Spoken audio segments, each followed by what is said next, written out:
Hi there, this is me. So ayan guys, isa na namang napakasimpleng sketch po ang ating gagawin sa ngayon. Ito po ay isang cheetah. Ayan, konting kaalaman. Ang cheetah ay ang pinakamabilis na mamalyang tumatakbo sa ibabaw ng lupa. Subalit ito ay tumatagal lamang ng 2 minuto sa habulan. Matatagpuan lamang ito sa bansang Africa.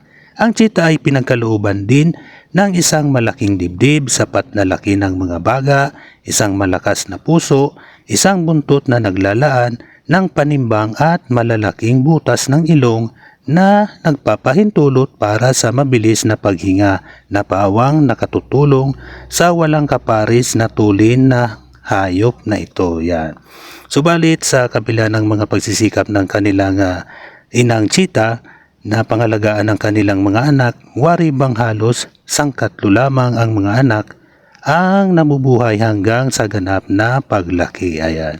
So ayan guys, malapit ko na pong matapos itong aking simpleng pag-i-sketch. Ako po'y nagpapasalamat sa inyo sa walang sawang panonood sa aking mga simpleng sketches. So ayan guys, tapos na nga po. Maraming salamat po.